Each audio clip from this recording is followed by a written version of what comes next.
1 year before she died, Marilyn Monroe made 2 last-ditch attempts to contact the one man she always wanted but had never managed to charm, her own father.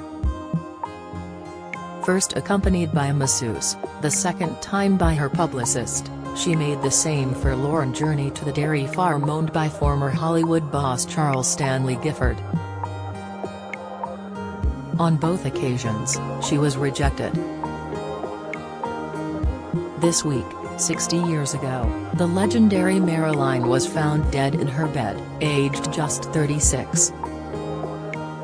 She'd battled drug addiction, loneliness and depression, while forever trying to fill the void left by her father's abandonment.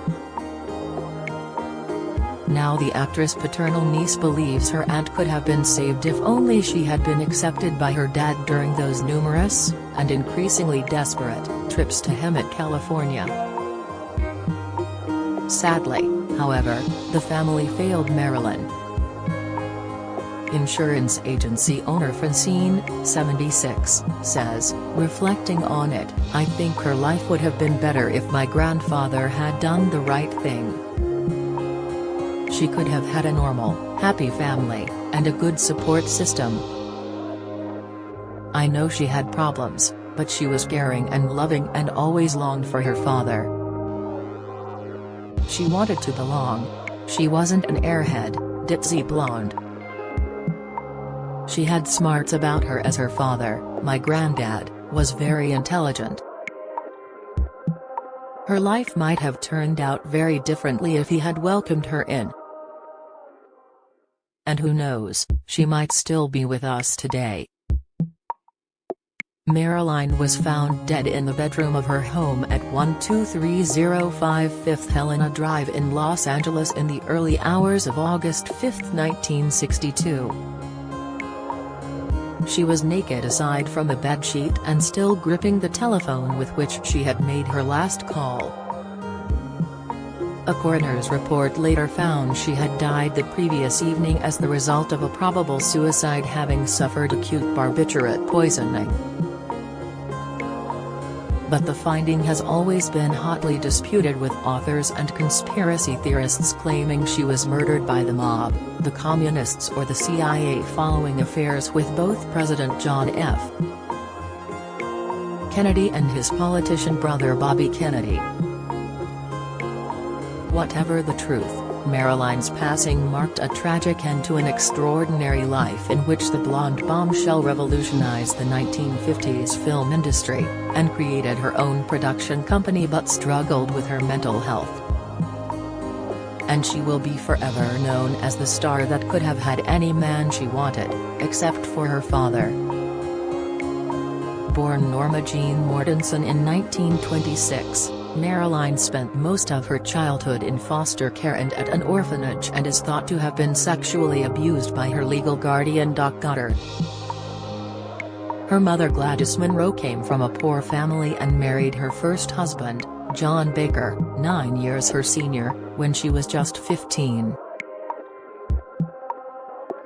She later married Martin Mortensen in 1924, who was listed on Marilyn's birth certificate, but she had numerous affairs, including one with her married boss at Consolidated Film Industries in LA, Stan Gifford. Marilyn first found out the identity of her real dad when her mother, who had a breakdown and was diagnosed with paranoid schizophrenia in 1934, handed her a gold-framed photo of the supervisor. She said simply, "This is your father." It was proved this May when a U.S. documentary team did a DNA comparison of Marilyn and Francine's hair. But it had always been an open secret in the Gifford family. Gifford, who had a startling resemblance to the movie star Clark Gable with piercing eyes, a thin mustache and a rakish fedora, tried to hide the affair from his only son Charles Gifford Jr., Francine's father and Marilyn's half-brother. But his first wife Lillian cited cheating during their divorce. And according to Francine, who lives in Virginia, it wasn't just a fling. Francine said, "One of my relatives said that Grandad would go off with Gladys all the time, on weekends. There was this cabin in California, which was not his, but we all had access to it, and he would take her there." When my father found out about this, after my grandfather's death, he was stunned. Daddy had always been under the impression that his father didn't have too much to do with Gladys. He certainly didn't think he was dating her, much less going off on weekends. But she was obviously a very beautiful lady and there was a physical attraction there. My grandfather was a fun-loving person and they were both separated at that point, although he was not officially divorced. Marilyn first tried to contact Gifford when she was 18 and married to her first husband, police officer James Doherty. Doherty later revealed, she got on the phone and she looked up his number and she called him. He wouldn't recognize her, he said, "No, I don't know who you are. See my attorney." She tried a second time in 1950, but, according to her friend and gossip columnist Sidney Skolsky, Gifford had remarried and started a new life on a dairy farm, and he snubbed her again. He said, "Listen, Marilyn, I'm married, I have children. I don't want you to start any trouble for me."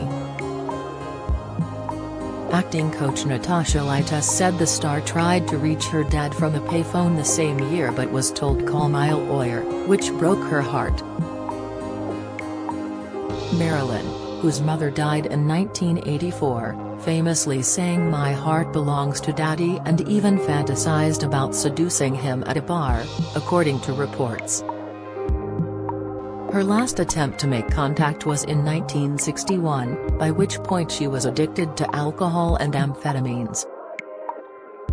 She had raked in £150 million during her career, the equivalent of £1.5 billion today, and had high-profile marriages with baseball star Joe DiMaggio and playwright Arthur Miller.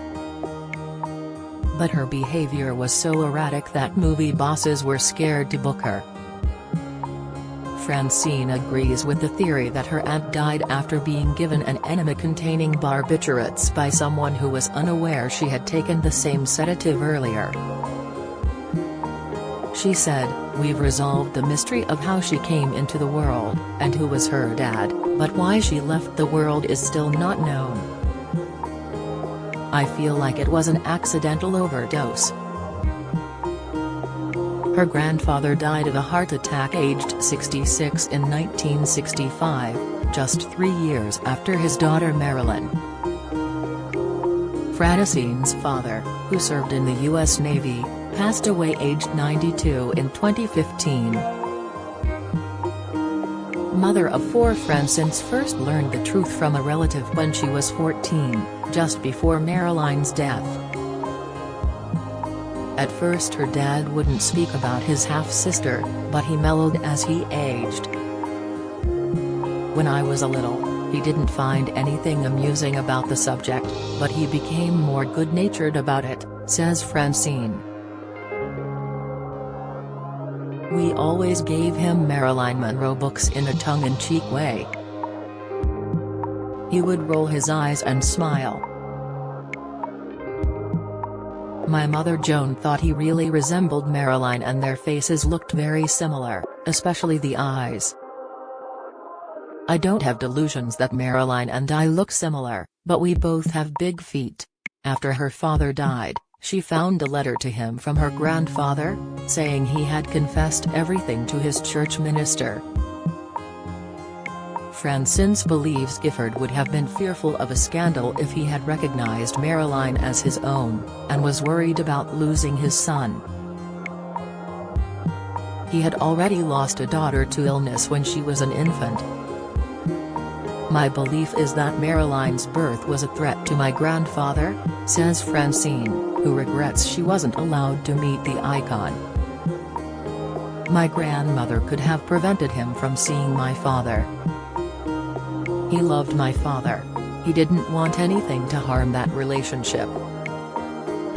Also, I think he was ashamed. It was a small town, Hemet.